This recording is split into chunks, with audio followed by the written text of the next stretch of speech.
Hello guys, welcome back to my YouTube channel again. आप सभी का स्वागत है मेरे चैनल एस्पिरेंट्स जोन पे। आज के इस वीडियो में हम बात करेंगे कि AEES की जो है आपकी वैकेंसी आई हुई है। ये एक प्योरली सेंट्रल गवर्नमेंट जॉब है। आप देख सकते हैं कि जैसे कि मैंने यहाँ AEES का लोगो भी लगाया है। एटॉमिक एनर्जी एजुकेशन सोसाइटी के नाम से इसको जाना जाता है और विभिन्न इंडिया के क्षेत्र में जहाँ पे ये संस्थान है वहाँ पे इसकी रिक्रूटमेंट आई है। और हम लोग देखेंगे कि जिस तरीके से आप देख रहे हैं कि PGT लेवल पे आई है, TGT लेवल पे आई है और PRT लेवल पे रिक्रूटमेंट आई है। और ये जस्ट 2 दिन पहले आई है दोस्तों, तो बिल्कुल भी समय ना गवाए और लास्ट डेट कब है ये ज़रूर देखिएगा। और एलिजिबिलिटी आप फुलफ़िल कर रहे हैं कि नहीं कर रहे हैं, क्राइटेरियाज़ क्या है, एज रिलैक्सेशन के बारे में भी बात करेंगे। साथ ही साथ एग्ज़ाम डेट क्या होगी, हाउ टू अप्लाई कैसे करना है, और साथ ही साथ एग्ज़ाम सेंटर्स की बात करेंगे कि स्टेट वाइज सेंटर्स कहाँ कहाँ आपके पड़ेंगे।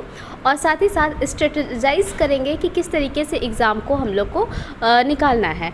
और एज रिलैक्सेशन एक बहुत ही महत्वपूर्ण टॉपिक रहेगा, क्योंकि बहुत लोग ऐसे होते हैं जो एजुकेशन फील्ड पे डिग्रीज़ जो है काफ़ी पहले किए हुए हैं और अभी तक उनकी कोई सरकारी जॉब नहीं लगी हुई है टीचिंग में।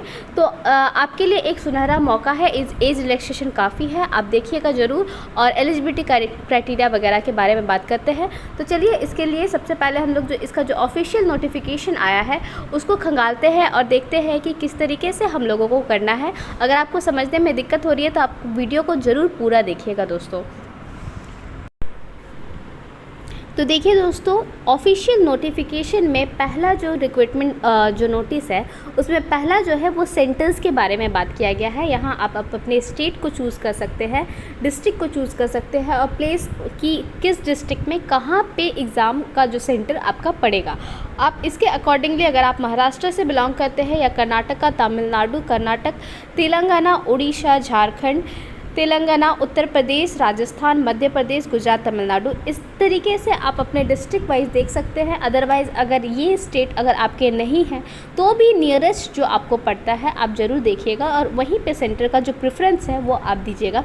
जैसे कि मैं बताती हूँ कि मेरा खुद का अपना जो स्टेट है वो झारखंड है और वो ईस्ट सिंहभूम पे आपका AEES का जो है वो संस्थान है जो कि जादूगोड़ा पे है, नरपार यानी कि तुरामडी में, बेसिकली जादूगोड़ा पे ज़्यादा सही रहेगा। तो इस तरीके से मैंने अपना जो सेंटर है वो चूज़ कर लिया है। तो आप अपने जो क्लोज स्टेट है उसके डिस्ट्रिक्ट के अकॉर्डिंग जो एसेसिबल रहेगा बाय ट्रेन और बाय जो भी व्हीकल है उसके थ्रू आपको जाना जो अच्छा रहेगा, उसके अकॉर्डिंग आप सेंटर का चुनाव कर सकते हैं। आगे बढ़ते हैं एलिजिबिलिटी क्राइटेरियाज़ पे। क्राइटेरियाज़ को डील करने के पहले आप पहले ये देख लीजिए कि वैकेंसीज़ किस किस लेवल पे आई है और जो नंबर ऑफ़ सीट्स है यानी कि नंबर ऑफ़ वैकेंसी है वो कितनी है। ठीक है, तो आप जैसे देख सकते हैं कि 3 भाग में बांटा गया है। PGT that is post graduate teacher, TGT that is trained graduate teacher यानी कि ग्रेजुएट लेवल के, ये जो आपका हो जाता है वो MSc या MA या MCOM आपने की है, सब्जेक्ट वाइज जो है वो रिक्रूटमेंट है। लाइब्रेरियन का अलग से और साथ ही साथ PRT का। तो आप देख सकते हैं कि यहाँ पे जो है कोटिवार यानी कि आपका कैटेगरी वाइज्ड सीट को बांटा गया है। आप यहाँ से देख सकते हैं कि जो नंबर ऑफ़ सीट्स है वो कितनी होगी। तो आप देख सकते हैं कि PGT इंग्लिश में 2 सीट है, हिंदी में 1, मैथमेटिक्स में 4, फिज़िक्स में 1, केमिस्ट्री में 1, कंप्यूटर साइंस में 4, बायोलॉजी में 2। ठीक है, उसी तरीके से TGT में अपने सब्जेक्ट के बारे में मैं बताती हूँ। जिनका जैसे लैंग्वेज पेपर है तो कोई दिक्कत नहीं है। ठीक है, अगर आप ग्रेजुएट में अगर आपने BEd की डिग्री हासिल की है और साथ ही साथ आप लैंग्वेज जैसे कि हिंदी, इंग्लिश से अगर आपने की है या संस्कृत से की है तो लैंग्वेज में कोई प्रॉब्लम नहीं है। सोशल साइंस में भी कोई प्रॉब्लम नहीं है। यहाँ पे देखिए कॉम्बिनेशन जो बैठ रहा है वो बैठ रहा है मैथ्स और फिज़िक्स का और केमिस्ट्री और बायोलॉजी का। तो जिनका BSc है याद रखिएगा, जिनका BSc है तो याद रखिएगा, जिनका फिज़िक्स ऑनर्स है या फिर मैथ्स ऑनर्स है तो 3 ईयर में, एनी 2 ईयर में आपका जो होता है 3 साल का जो कोर्स होता है ग्रेजुएशन का। तो अगर आपका फिज़िक्स ऑनर्स है तो 2 साल आप मैथ्स ज़रूर पढ़े हुए होने चाहिए सब एज अ सब्सिडियरी सब्जेक्ट। और अगर मैथ्स अगर आपका ऑनर्स है तो 2 साल आप physics as a subsidiary subject ज़रूर पढ़े हुए होने चाहिए। अब आप देख सकते हैं आर्ट का है, मराठी का है, ये तो अपना एक अलग ही कैटेगरी है का है, तो इसमें कोई दिक्कत नहीं है। पीआरटी जो होता है वो एक जनरल आपका स्टेज है, जहाँ पे अगर आप 12 पास है या अगर आप ग्रेजुएट भी है, डीएलएड किए हुए हो या फिर बीएड किए हुए हो, दोनों ही आपके केसेस में जो है वो आप एलिजिबल हो। और पीआरटी में देख सकते हैं कि सबसे ज़्यादा यानी कि 70 सीट्स है। अकॉर्डिंगली अगर आपका सब्जेक्ट अच्छा है तो मैं प्रेफर करूँगी कि टीजीटी पे बहुत ज़्यादा आप फोकस करके एक अच्छा पोजीशन सिक्योर कर सकते हैं। जैसे कि मेरा फिज़िक्स मैथ्स है तो मैंने देखा है कि इसमें 21 सीट्स है, अकॉर्डिंगली आप देख सकते हैं, ठीक है। तो इस तरीके से अब बात करते हैं एलिजिबिलिटी क्राइटेरिया के बारे में। अगर आप पीजीटी इंग्लिश है, that is post graduate in English चाहिए, इसके लिए आपको किसी भी तरीके से जो है बीएड वगैरह जो है, यहाँ पे देखिए कि बीएड का इक्विवेलेंट डिग्री जो है वो आपको चाहिए ही चाहिए होगा, या एमएससी एड। अगर आप इंटीग्रेटेड कोर्स के बारे में अगर बात करें तो बहुत टाइम से इंटीग्रेटेड कोर्स कहीं कहीं लागू कर दी गई है, तो अगर आप एमएससी एड है, ठीक है, या फिर अगर आपने एमएससी अलग से की हुई है या एमए अलग से की हुई है और एजुकेशन पे बीएड की जो डिग्री है वो अलग से ली हुई है, तो भी कोई प्रॉब्लम नहीं है। और अगर आपका इंटीग्रेटेड कोर्स है तो भी कोई प्रॉब्लम नहीं है। तो PGT English, PGT Hindi, mathematics, physics, chemistry, biology, उसके अकॉर्डिंगली मैंने आपको सीट्स भी आपको दिखा दी है। इसके साथ साथ आपको एजुकेशन पे डिग्री चाहिए ही चाहिए होगी। बात करते हैं पीजीटी कंप्यूटर साइंस के लिए। तो कंप्यूटर साइंस के लिए अगर आप एमएससी में कंप्यूटर साइंस लिए हो तो भी आप एलिजिबल हो, या फिर अदरवाइज़ आप एमसीए किए हो with any university, recognised university होनी चाहिए, विथ मिनिमम आपका जो है वो 50% मार्क्स होना चाहिए। ये सिमिलरली आपका पहले वाले पे भी लाई करता है कि मिनिमम 50% मार्क्स होने चाहिए अगर आपने एमएससी या एमए किया हो तो, ठीक है। अब बात करते हैं टीजीटी लेवल की जो रिक्रूटमेंट है उसके बारे में और उसकी क्राइटेरिया क्या है, एलिजिबिलिटीज़। तो आप देख सकते हैं इंग्लिश में तो आपको चाहिए होगा graduation in English in 3 years. Social science में similarly history, geography, economics, political science, of which one of must either history और ज्योग्राफी, ये दोनों होने चाहिए आपके ऑनर्स पेपर के साथ। टीजीटी हिंदी, संस्कृत, जैसे कि मैं हमेशा बताती हूँ, अगर लैंग्वेज है आपका तो कोई प्रॉब्लम ही नहीं है, ठीक है। मैथ्स के साथ फिजिक्स, जिस तरीके से मैंने बताया है, मैथ्स का फिजिक्स या फिजिक्स का मैथ्स, ठीक है। Mathematics and physics as the subject in graduation, that means physics आपका ऑनर्स है तो मैथ्स आपका सब्सिडरी होना चाहिए, मैथ ऑनर्स है तो फिजिक्स सब्सिडरी सब्जेक्ट होने चाहिए। सिमिलरली अगर आपका केमिस्ट्री ऑनर्स है तो केमिस्ट्री के साथ बायोलॉजी में दैट मीन्स जूलॉजी या फिर बॉटनी कुछ भी सब्सिडरी होना चाहिए। अगर आप जूलॉजी, बॉटनी किसी के भी है तो chemistry as a subsidiary subject आपका जो होना चाहिए। टीजीटी मराठी, तो Marathi is again it is a language, तो लैंग्वेज में तो कोई प्रॉब्लम ही नहीं है, ठीक है। अलॉन्ग विथ आपको इसमें बीएड की डिग्री या फिर जो है वो ऐड करनी है, यानी कि अगर आप बीएड किए हुए हैं तो आप एलिजिबल है, ठीक है। साथ ही साथ आप इसमें एक एक्स्ट्रा देखिए कि सीटेट जो कंडक्ट कराई जाती हैं, अब सीटेट पास होने चाहिए, है कि नहीं। तो आपके लिए अगर आप सीटेट पास हो तो बहुत अच्छी बात है, आपके लिए एक सुनहरा मौका लेकर के आया है सेंट्रल गवर्नमेंट। ये अच्छा खासा एक अच्छा बॉडी है सेंट्रल गवर्नमेंट का बॉडी, AWS एक प्रेस्टिजियस बॉडी है। आप इस पर काम करोगे तो आपको पता चलेगा कि आप बहुत ही अच्छे स्टेज मतलब लेवल ऑफ लाइफ पे यानी कि स्टेज पे पहुंच चुके हो। अगेन अब बात करेंगे हम लोग कि कंप्यूटर साइंस का जैसे कि अलग से दिया हुआ है। अगर आप BSc, similarly MSc computer science जैसे कि पीजीटी में था, उसी तरीके से BSc computer science, BSc IT, BCA अगर आपने की हो विथ एटलीस्ट 50% एग्रीगेट मार्क्स किसी भी रिकग्नाइज्ड यूनिवर्सिटी इंडिया के, तो आप एलिजिबल हो। साथ ही साथ अगर आपने बीई और बीटेक भी किए हो और उसके साथ अगर आपकी बीएड की डिग्री है तो भी आप एलिजिबल हो, ठीक है। A level of from DOEAC ministry of information communication technology with at least 50% marks in aggregate अगर आपने हासिल की है तो इसके लिए भी आप टीजीटी कंप्यूटर साइंस के लिए एलिजिबल हो।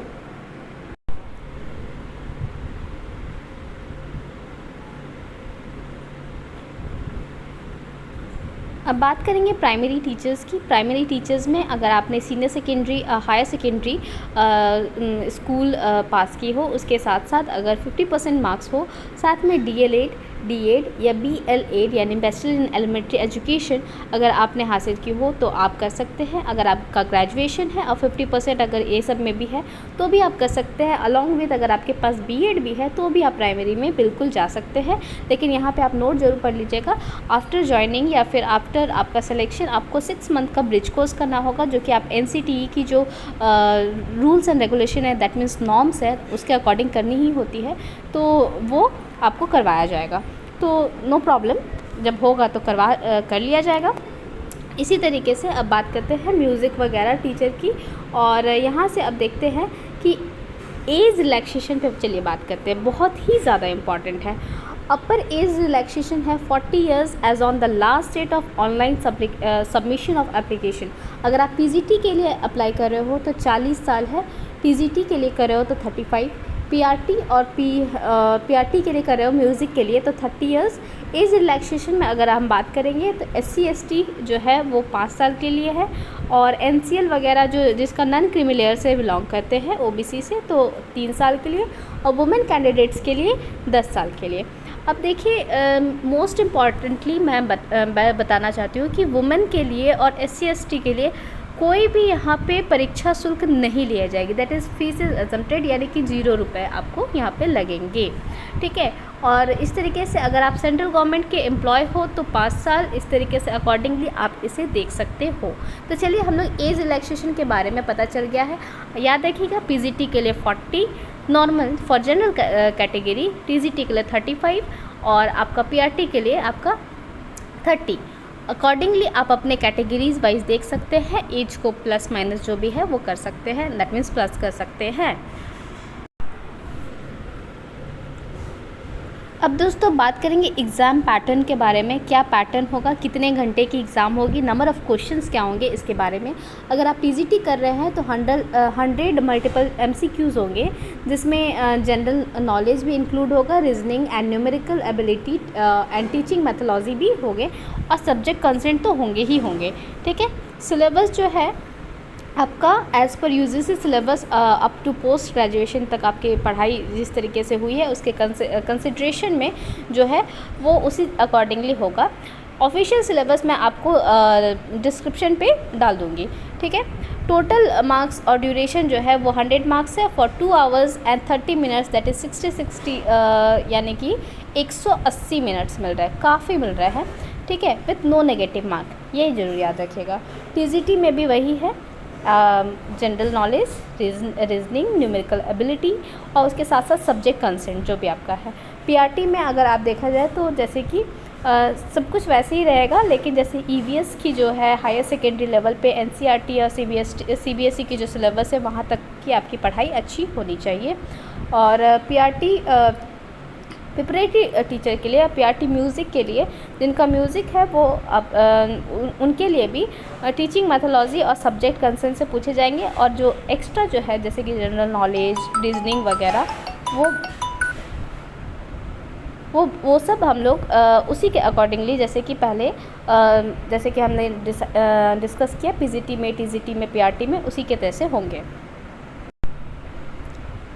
बात करेंगे अब डेट्स के बारे में, जो इम्पॉर्टेंट डेट्स है, तो आप देख सकते हैं कि ओपनिंग डेट है वो 23 मई का है, लास्ट डेट है वो 12 जून का है, लास्ट पेमेंट डेट और फ़ी एप्लीकेशन वगैरह जो भी है वो 12 जून का है। अब देख सकते हैं कि हॉल टिकट कब मिलेगा, इसकी वो अनाउंस कर दिया जाएगा, वो आप AEES के मैं ऑफिशियल वेबसाइट दे दूँगी, आप उस लिंक पे जा कर के चेक कर सकते हैं। CBT कंप्यूटर बेस्ड आपकी जो टेस्ट होगी, यानी कि आपके ऑफलाइन मोड में आपका एग्ज़ाम नहीं होने वाला है, और आंसर की टेंटेटिवली आपको 3 दिन में पता चल जाएगा। इसके बाद में आपका एक जो होगा वो इंटरव्यू सेशन होगा, इसके बाद आपकी सिलेक्शन हो जाएगी।